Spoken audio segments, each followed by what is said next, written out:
The rain was coming down hard, soaking the streets of downtown Boston in sheets of water, as nurse Emily Carter ended her 12-hour shift at Crestview Medical Center. Her scrubs clung to her tired frame, her feet ached, and her mind was already halfway home. She had done her best for patients that day, like she did every day. All she wanted now was a hot shower and some quiet. She had just reached her car in the dimly lit staff parking lot when she heard shouting from across the street. At first, she thought it was just someone trying to get out of the rain.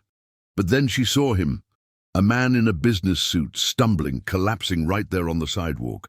His briefcase flew out of his hand, his body hitting the pavement hard.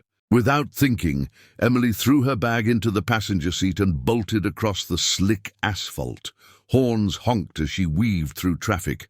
When she got to the man, she found him unresponsive, pulse barely there.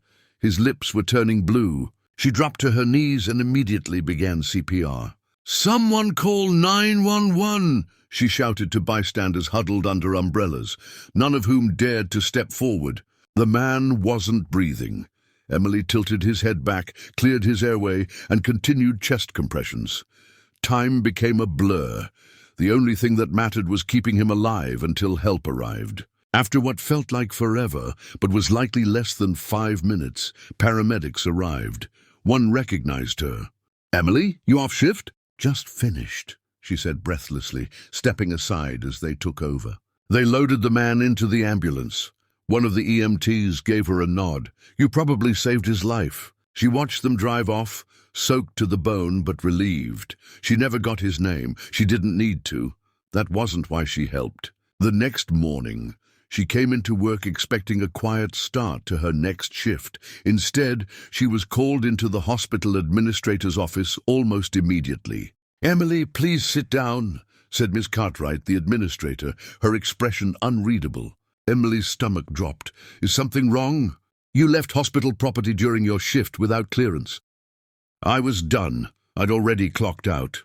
"Our system still had you logged in," Miss Cartwright said, "and you engaged in emergency medical procedures without authorization from the ER." Emily blinked. "I saved a man's life. I didn't stop to check a time card."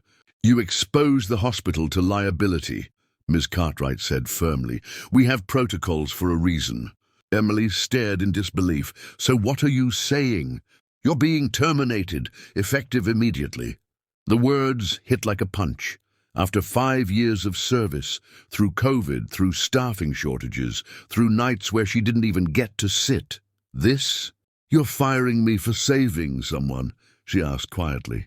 Miss Cartwright didn't meet her eyes. "Please return your badge and locker key." Security escorted her out. Staff who once greeted her with warm smiles now looked away. No one wanted to be seen defending her. For 2 weeks, Emily tried applying to other hospitals. Some thanked her for applying, others didn't even respond. Word had spread. She was reckless, a risk. She sat on her small apartment couch one night at 2 a.m., wondering if her career was over. The man she saved, she never even got his name. Until one rainy morning, just like the one where it all started, a sleek black SUV pulled up to her building.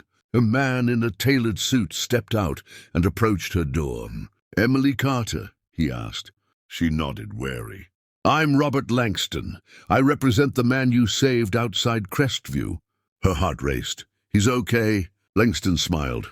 "More than okay, and he wants to thank you in person." Emily could only blink, unsure if she was dreaming. Something was about to change. Again, Emily followed Robert Langston to the waiting SUV, her mind racing. She still couldn't fully process what was happening. Just days ago, she had been fired, humiliated, and cast aside for doing the right thing. Now she was being driven across the city by a man in a suit, claiming to represent the stranger she had saved. They didn't stop at a hospital or office building. Instead, they pulled up in front of a private airfield. A sleek jet sat on the tarmac, engines quiet but clearly ready to go. "I thought we were meeting someone," Emily said, confused.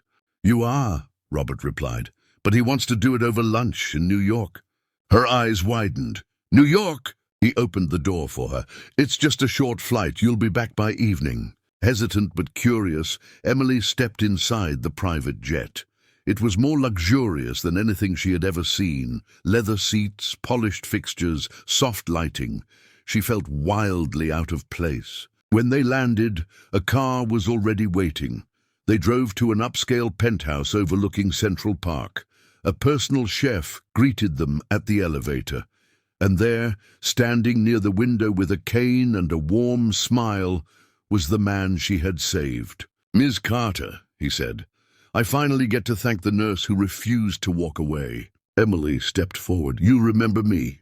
I remember your voice, your hands doing compressions, and I remember waking up in an ambulance alive because of you." He held out his hand. "Thomas Grant." She froze. "Wait, Grant, as in Grant Meyer Medical?" He nodded. "CEO and founder.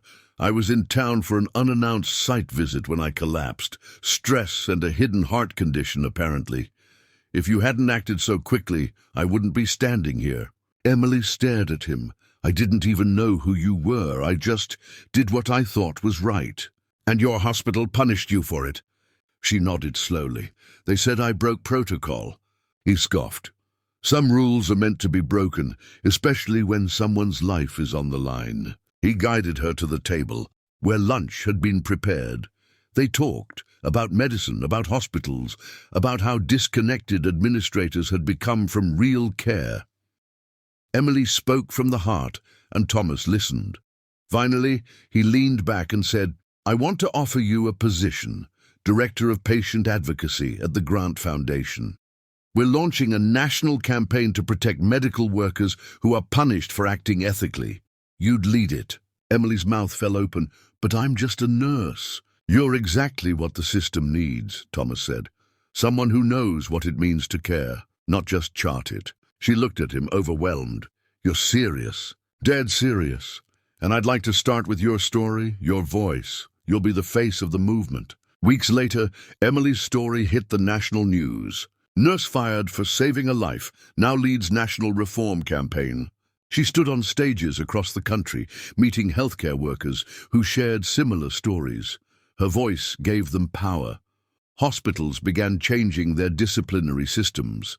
State legislatures introduced new protections for nurses and EMTs. As for Crestview Medical Center, they were flooded with backlash. The board issued a public apology. Donors withdrew funding. They reached out to Emily privately, asking her to return. She declined. Instead, she created a training program in Thomas Grant's name that taught new healthcare professionals when it's not only okay, but necessary to follow conscience over protocol. In the end, Emily's punishment became her platform. She didn't just save a stranger. She saved a system.